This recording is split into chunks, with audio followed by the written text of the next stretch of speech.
Hello friends, அந்த நீங்கள் என்ன பார்க்க போகிறோம் அப்படின்னா அனாயின்ஸில் படிக்கிற 4th செமஸ்டர் ஸ்டூடெண்ட்ஸ் உங்களுக்கான செமஸ்டர் எக்ஸாம் ஸ்டார்ட் ஆகி இன்றைக்கி பார்த்தீங்க அப்படின்னா ஒரு அரியர் எக்ஸாம் வந்து கம்ப்ளீட் ஆயிருக்கு. ஸோ இன்றைக்கி நடந்த எக்ஸாம் கொஸ்டின் எப்படி வந்திருக்கு அப்படிங்கிற பற்றி தான் ஃப்ரெண்ட்ஸ் இந்த பார்க்க போகிறோம். ஸோ நாளைக்கு செமஸ்டர் எக்ஸாம் எழுத போகிற ஸ்டூடெண்ட்ஸ் கண்டிப்பாக உங்களுக்கு லாஸ்ட் எக்ஸாம். நீங்கள் இந்த மிஸ்டேக்லாம் பண்ணுவீங்க. ஸோ அது என்ன மிஸ்டேக், அதெல்லாம் எப்படி தவிர்க்கிறது அப்படிங்கிற நான் உங்களுக்கு சொல்கிறேன். ஸோ அது போக சின்ன சின்ன டிப்ஸ் அண்ட் ட்ரிக்ஸ் சொல்கிறேன். வீடியோ ஃபுல்லாக பாருங்கள், உங்களுக்கு ரொம்ப ஹெல்ப்ஃபுல்லாக இருக்கும். ஸோ வாங்க வீடியோக்குள்ளே போகலாம். ஓகே ஃப்ரெண்ட்ஸ், ஃபஸ்ட்டோட தானே பார்த்தீங்க அப்படின்னா அனாயின்ஸில் படிக்கிற 4th செமஸ்டர் ஸ்டூடெண்ட்ஸ் உங்களுக்கான செமஸ்டர் எக்ஸாம் ஸ்டார்ட் ஆகி இன்றைக்கி பார்த்தீங்க அப்படின்னா ஒரு அரியர் எக்ஸாம் கம்ப்ளீட் ஆயிருக்கு. ஸோ இன்றைக்கி நடந்த அரியர் எக்ஸாம் கொஸ்டின் எப்படி வந்திருக்குன்னு பார்த்தீங்க அப்படின்னா நம்ம சேனலில் கம்யூனிட்டி டேப்பில் ஒரு ஓட்டிங் வச்சிருந்தோம். இன்றைக்கி கொஸ்டின் எப்படி வந்துருந்துச்சு அப்படின்னு சொல்லிட்டு. ஸோ அதில் ஓவராலாகவே இன்றைக்கி கொஞ்சம் கொஸ்டின் கஷ்டமாக வந்திருக்கு அப்படிங்கிற மாதிரி தான் ஓட் பண்ணியிருக்கீங்க. ஸோ உங்களுக்கு கொஸ்டின் எப்படி இருந்துச்சு, நீங்கள் எப்படி பண்ணியிருக்கீங்க அப்படிங்கிற மறக்காமல் கமெண்ட் பண்ணுங்கள். ஸோ அதே மாதிரி இன்றைக்கி எக்ஸாமில் பாஸ் ஆகலாம் அப்படிங்கிற மாதிரி தான் சொல்லியிருக்கீங்க. நீங்கள் இன்னும் நம்ம கம்யூனிட்டி டேப்பில் ஓட் பண்ணல அப்படின்னா மறக்காமல் கிளிக் பண்ணி ஓட் பண்ணிக்கோங்க. ஸோ நாளைக்கு செமஸ்டர் எக்ஸாம் எழுத போகிற ஸ்டூடெண்ட்ஸ் கண்டிப்பாக உங்களுக்கு நாளைக்கு லாஸ்ட் எக்ஸாம் இருக்கும். நீங்கள் இந்த மிஸ்டேக்லாம் பண்ணுவீங்க. உங்களுக்கு நாளைக்கு எக்ஸாம் கம்ப்ளீட் ஆகிறனால இப்போ இருந்தே உங்களுக்குள்ள ஃபஸ்ட்டு ஒரு ஹாப்பியாக ஜாலியாக இருப்பீங்க. நம்மளுக்கு நெக்ஸ்ட்டு லீவ் தான், என்ஜாய் பண்ணலாம் அப்படின்னு சொல்லிட்டு. ஸோ அந்த மாதிரி ஃபஸ்ட்டு வந்து ஒரு தாட் வச்சுருந்தீங்க அப்படின்னா எக்ஸாம் கம்ப்ளீட் பண்ணதுக்கப்புறம் ஹாப்பியாக இருக்கலாம் அப்படின்னு சொல்லிட்டு இப்போவே வந்து நினச்சிக்கோங்க. ஏன்னா நீங்கள் லாஸ்ட் எக்ஸாமில் தான் நிறைய பேர் வந்து மிஸ்டேக் பண்ணுறது வந்து நம்மளுக்கு லீவ் ஸ்டார்ட் ஆக போகுது, அதனால் வந்து இன்றைக்கி நைட் நம்ம ப்ரிப்பேர் பண்ண வேண்டாம் அப்படின்னு சொல்லிட்டு இவ்வளோ நேரம் நீங்கள் படிச்சிருப்பீங்க. ஸோ லாஸ்ட் மினிட்ல நீங்கள் வந்து படித்ததெல்லாம் ரீகால் பண்ணாமல் விட்டுட்டு நீங்கள் சோசியல் மீடியா ஃபோன்ஸ் வந்து ரொம்ப யூஸ் பண்ண ஆரம்பிச்சிருவீங்க. ஸோ அதனால் பார்த்தீங்க அப்படின்னா நீங்கள் படித்தது கூட உங்களுக்கு மறந்து போயிடும். ஸோ அதனால் நீங்கள் நைட்டு மட்டும் கொஞ்சம் கான்சென்ட்ரேட் பண்ணி ஸோ படித்ததையும் கரெக்டாக ரீகால் பண்ணிடுங்க. லாஸ்ட் எக்ஸாம் அப்படிங்கிறப்போ கண்டிப்பாக நீங்கள் வந்து எக்ஸாம் ஹால்லையும் சரி உங்களுக்கு கரெக்டாக எழுதுறதுக்கு வந்து மைண்ட் இருக்காது. ஸோ ஃபுல்லாக வந்து நீங்கள் எழுத மாட்டீங்க. 3 hours இருக்குது அப்படின்னா மேக்ஸிமம் வந்து வேகமாக நம்ம வந்து லீவ் வந்து என்ஜாய் பண்ணணும் அப்படின்னு சொல்லிட்டு நீங்கள் வந்து எக்ஸாம் வேகமாக கம்ப்ளீட் பண்ண பார்ப்பீங்க. ஸோ முடிஞ்சளவு 3 hours ஃபுல்லாக வந்து அட்டன் பண்ண பாருங்கள். ஸோ கண்டிப்பாக லாஸ்ட் எக்ஸாம் அப்படிங்கிறப்போ உங்களுக்கு இந்த மாதிரி தாட்ஸ்லாம் இருக்கும். ஃபஸ்ட்டு இது எல்லாமே தவிர்த்துருங்க. நாளைக்கு மத்தியானம் வரைக்கும் தான், அதுக்கப்புறம் நீங்கள் வந்து ஹாப்பியாக இருக்கலாம். ஸோ அதனால் இப்போ வரைக்கும் நீங்கள் எக்ஸாமில் மட்டும் கான்சென்ட்ரேட் பண்ணுங்கள், வேறு எதுவும் கான்சென்ட்ரேட் பண்ணாதீங்க. ஸோ அதேமாதிரி உங்கள் ஃப்ரெண்ட்ஸ் சொல்லலாம், பார்த்துக்கலாம் லாஸ்ட் எக்ஸாம் தானே அப்படின்னு சொல்லுவாங்க. ஸோ இருந்தாலும் நீங்கள் உங்கள் கான்சென்ட்ரேஷனில் கரெக்டாக இருங்க. ஏன்னா அவங்க படிச்சிருக்கலாம், நல்லா வந்து படிச்சதுக்கப்புறம் உங்ககிட்ட அப்படி சொல்லலாம்.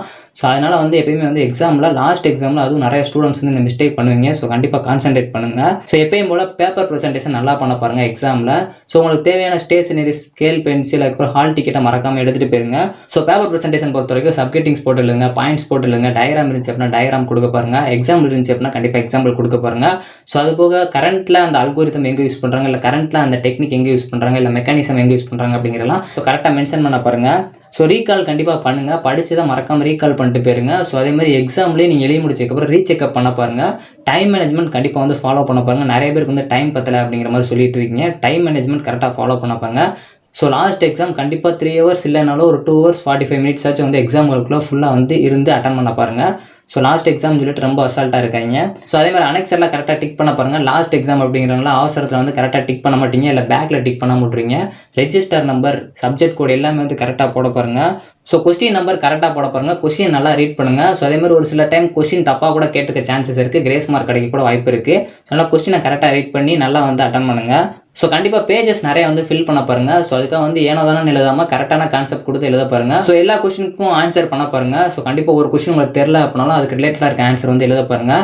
ஸ்டூடெண்ட்ஸ் பண்ணுற மிஸ்டேக் என்ன அப்படின்னா இதான் லாஸ்ட் எக்ஸாமு. ஸோ அதனால் அந்த ஒரு கொஸ்டின் போனால் பிரச்சனை இல்லை, மித்த எல்லாத்துக்கும் நம்மளுக்கு மார்க் வந்துடும் அப்படின்னு சொல்லிட்டு அவங்களா கால்குலேட் பண்ணிவிட்டு ஒரு கொஸ்டினை விட்டுட்டு வந்துருவாங்க. ஸோ அதனால் அந்த மாதிரி பண்ணாதீங்க. எல்லா கொஸ்டின் அட்டன் பண்ண பாருங்கள். கொஸ்டின் நம்பர் தெளிவாக போட பாருங்கள். அனெக்சரில் ஒரு கொஸ்டின் எழுதின உடனே ஃப்ரண்ட்டில் டிக் பண்ணுங்கள். ரெஜிஸ்டர் நம்பர் கரெக்டாக போடுங்க. எங்கேயுமே ஸ்ட்ரைக் பண்ணி எழுதாதீங்க. பேப்பர் ப்ரெசன்டேஷன் பக்காவாக கொடுக்க பாருங்கள். ஏன்னா ஸ்டூடெண்ட்ஸ் நிறைய பேர் பார்த்தீங்க அப்படின்னா லாஸ்ட் எக்ஸாம் அப்படிங்கிறப்போ கரெக்டாக வந்து பேப்பர் ப்ரெசன்டேஷன் பண்ண மாட்டாங்க. ஸோ அதனால் பார்த்தீங்க அப்படின்னா மார்க்ஸ் கொஞ்சம் கம்மியாக கிடைக்க சான்சஸ் இருக்குது. நீங்கள் பேப்பர் ப்ரெசன்டேஷன் நல்லா பண்ண பாருங்கள். ஏன்னா மற்றவங்களோட நீங்கள் கம்பேர் பண்ணுறப்போ நல்லா பேப்பர் ப்ரெசென்ட் பண்ணிங்க அப்படின்னா உங்களுக்கு அதிகமாக கிடைக்க சான்சஸ் இருக்குது. பட் பேப்பர் ப்ரெசன்டேஷன் எவ்வளோ நல்லா பண்ணுறீங்களோ அதை விட கண்டென்ட் வந்து கரெக்டாக கொடுக்க பாருங்கள். ஸோ உங்களை நீங்கள் ஒரு ஃபயர் மாதிரி வச்சுக்கோங்க. நீங்கள் ஒரு மேட்ச் பாக்ஸ்லேருந்து மேட்ச் ஸ்டிக் எடுத்து பொறுத்து கீழே வச்சிங்க அப்படின்னாலும் அது மேலே நோக்கி தான் வரும். ஸோ அதே மாதிரி உங்களோட ஆட்டிடியூட், கோல்ஸ் எல்லாமே வந்து மேலே நோக்கி வச்சுருங்க. உங்களுக்கு மேலே யார் இருக்காங்களோ அவங்க மேலே வந்து டார்கெட் வச்சுக்கோங்க.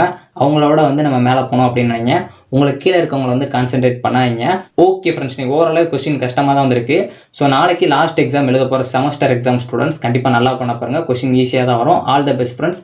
தேங்க்யூ. நெக்ஸ்ட் வீடியோவில் சந்திப்போம்.